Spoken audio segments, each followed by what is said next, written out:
kira-kira kita sebagai perempuan tentunya pasti nggak jauh-jauh dari masalah yang namanya keputihan nggak sih, Em? Iya, apalagi kita pasti bingung gak sih itu normal atau enggak. Tentunya kita juga pasti bingung ya gimana cara menyembuhkannya atau menanganinya. Dan sama kapan ya waktu yang tepat kalau kita mau ke dokter. Nah, oleh karena itu, yuk kita tanya teman-teman kita kira-kira mereka tahu nggak ya keputihan itu apa? Kak. Kak, kita mau minta waktunya sedikit. Kalau boleh tahu dengan kakak siapa? Aku dengan kakak Ara, Virginia. Naila. Oke, Kak Virginia, kira-kira Kak Virginia tahu nggak ya arti dari keputihan itu apa? Keputihan itu cairan putih yang keluar dari vagina. Bukannya itu cairan yang suka keluar kalau mau haid ya? Kalau menurut aku, keputihan itu adalah sesuatu cairan yang keluar dari vagina atau genitalia perempuan. Menurut kakak, hal itu merupakan hal yang normal atau enggak nih, Kak? Nggak normal. Kayaknya gara-gara infeksi deh. Menurut aku sih normal ya, karena kan itu keluar kalau kita udah mau haid ya. Kalau dari yang aku tahu, keputihan itu ada yang normal, ada yang abnormal. Kalau misalkan normal tuh kayak kalau kita mau haid biasanya kan. Terus kalau yang abnormal tuh kayak biasanya disebabkan oleh infeksi gitu. Yang warnanya juga nggak putih doang, tapi ada hijaunya, terus berbau gitu. Ataupun mungkin yang berwarnanya bercampur darah. Berbagai macam ya jawabannya, Em. Iya, mana beda-beda lagi. Daripada kita menduga-duga. Yuk kita belajar keputihan. Keputihan atau yang dalam istilah medis dikenal dengan istilah leukorea atau fluor albus merupakan kondisi di mana keluarnya cairan dari vagina, dari dinding vagina, serviks maupun kelenjar di sekitarnya. Fluor albus ini ada dua kondisi, yaitu yang normal dan abnormal. Untuk yang normal itu biasanya merupakan mekanisme fisiologi tubuh untuk membersihkan, melembabkan, dan juga melindungi vagina. Sedangkan yang abnormal biasanya menandakan adanya infeksi ataupun penyakit tertentu. Jadi keputihan itu ada dua, keputihan yang normal dan keputihan yang abnormal. Apa sih perbedaannya? Keputihan normal itu biasanya berwarna bening ataupun putih susu, baunya tidak menyengat dan jumlahnya tidak terlalu banyak. Terutama tidak dirasakan nyeri ataupun gatal pada saat mengalami keputihan ini.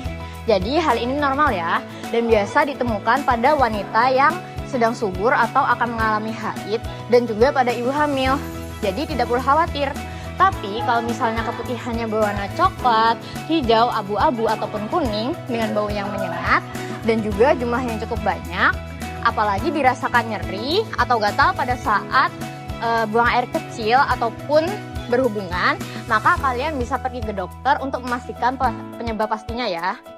Nah, jadi ladies, ada 5 penyebab keputihan yang abnormal atau tidak normal yang perlu kita ketahui. Nah, yang pertama itu karena infeksi bakteri atau vaginosis bakterialis. Itu disebabkan karena infeksi bakteri flora normal yang berlebihan di tubuh. Nah, nanti keputihannya bakal berwarna kuning, putih, dan berbau amis. Nah, yang kedua itu ada infeksi dari jamur atau jamur kandida. Nanti keputihannya bakalan berbentuk bergumpal-gumpal seperti keju. Kemudian yang ketiga ada infeksi dari parasit. Nah, nanti infeksinya bakalan menyebabkan keputihannya sampai berbuih atau berbusa. Nah, yang keempat yaitu adalah dari gonore atau penyakit infeksi menular seksual. Keputihannya bisa menyebabkan juga rasa nyeri pada panggul. Nah, yang terakhir atau yang kelima penyebabnya yaitu adalah karena CA cervix atau kanker cervix. Nanti ciri-ciri keputihannya itu bisa sampai berwarna pink hingga kecoklatan. Oke, selanjutnya kita bakal membahas bagaimana cara penanganan keputihan yang abnormal. Yang pertama, kita harus menjaga kebersihan dengan cara mencuci alat kelamin bagian luar kita dengan air yang bersih dan hindari sabun keras. Selanjutnya juga kita bisa selalu keringkan vagina atau alat kelamin luar kita menggunakan handuk yang bersih ataupun tisu yang kering dan juga bersih. Yang selanjutnya kita pencegahan keputihan abnormal yang kedua yaitu bisa dengan menggunakan pakaian dalam yang baik. Pakaian dalam yang baik itu kriteria yang pertama menggunakan pakaian dalam yang berbahan dasar halus dan lembut dan juga tidak terlalu ketat. Dan yang terakhir juga selalu mengganti pakaian dalam kita misalnya 2 kali sehari dan juga saat lembab. Dan yang selanjutnya, pencegahan yang selanjutnya itu bisa dengan cara apa? Dengan cara pola hidup yang sehat. Pola hidup yang sehat itu ada 3. Ada makanan yang bergizi, minum yang cukup, dan yang terakhir itu apa? Yang terakhir itu tidak stres yang berlebih. Oke? Dan yang terakhir itu ada kontrol ke dokter. Jadi ketika kalian telah menemukan keputihan yang abnormal berdasarkan misalnya perubahan bau, warna, dan juga konsistensi, makanya bisa langsung kontrol ke dokter secepat mungkin dan jangan menunda agar keputihan abnormal bisa teratasi. Oke, jadi kira-kira kapan sih ladies harus mulai memeriksakan diri ke dokter spesialis dan berkonsultasi lebih lanjut mengenai kondisi keputihannya? Ada dua kondisi. Yang pertama, apabila terjadi perubahan warna ataupun konsistensi pada keputihan. Dan yang kedua, apabila keputihan disertai dengan gejala lain. Nah, untuk perubahan warna sendiri, keputihan apabila berubah menjadi warna keabuan, kehijauan, kekuningan, memiliki busa, ataupun memiliki konsistensi seperti keju, ladies mulai harus berhati-hati ya. Nah, untuk perubahan bau, normalnya kan tadi keputihan tidak memiliki bau yang berlebih. Apabila keputihan sudah menjadi berubah, baunya menjadi amis ataupun bau tajam yang mengganggu, ladies juga mulai harus berkonsultasi. Kemudian, apabila keputihan disertai dengan gejala lain, seperti adanya kemerahan pada daerah vagina, lalu ada nyeri saat buang air ataupun berhubungan seksual, lalu juga nyeri pada bagian perut bawah ataupun panggul, dan juga apabila ada keluhan seperti demam yang menggigil dan menandakan adanya infeksi lebih lanjut, berarti ladies harus mengecek kesehatannya ke dokter spesialis untuk mendapat penanganan yang tepat ya. Nah, kalian udah dengarkan penjelasan mengenai keputihan. Sekarang kita bakalan main mitos atau fakta.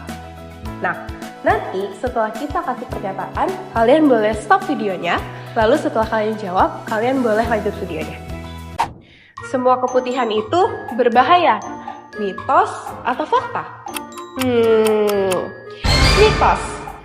Faktanya, tidak semua keputihan itu berbahaya. Keputihan bisa terjadi secara normal atau fisiologis maupun secara abnormal atau patologis. Untuk penjelasannya, tadi yang udah dijelasin sebelumnya ya. Keputihan dapat dialami oleh semua wanita. Mitos atau fakta? Fakta. Nah, teman-teman, ternyata keputihan memiliki fungsi untuk menjaga kelembapan dan juga mencegah dari infeksi. Jadi, teman-teman tidak perlu khawatir jika mengalami keputihan, kecuali jika ditemukan keluhan lain seperti yang sudah disebutkan sebelumnya. Keputihan hanya dialami oleh perempuan yang tidak menjaga kebersihan. Mitos atau fakta? Mitos. Faktanya, keputihan bisa terjadi karena berbagai macam penyebab. Bisa karena infeksi, perubahan hormon, atau bahkan karena stres. Jadi, bukan hanya karena tidak menjaga kebersihan ya. Keputihan bisa hilang kalau sering dibilas dengan cairan pembersih kewanitaan. Mitos atau fakta? Jawabannya adalah mitos. Faktanya, cairan pembersih bikin keputihan makin parah. Cukup dibilas pakai air bersih saja ya. Semua keputihan harus minum obat untuk sembuh. Mitos atau fakta? Mitos. Tidak semua keputihan perlu diobati karena terdapat keputihan yang normal dan dapat hilang dengan sendirinya. Namun perlu diperhatikan jika terdapat bau, nyeri dan juga gatal pada kemaluan, kalian bisa segera konsultasi ke pelayanan kesehatan terdekat. Keputihan sering disamakan dengan penyakit infeksi menular seksual. Mitos atau fakta? Ternyata adalah mitos. Penyakit keputihan tidak ada hubungannya dengan infeksi menular seksual, hanya sebagian kecil saja. Dan lebih banyak karena proses fisiologis. Nah, sekarang ladies sudah lebih tahu kan serba-serbi terkait keputihan. Yuk sama-sama kita cegah keputihan. Cegah keputihan, rawat masa depan.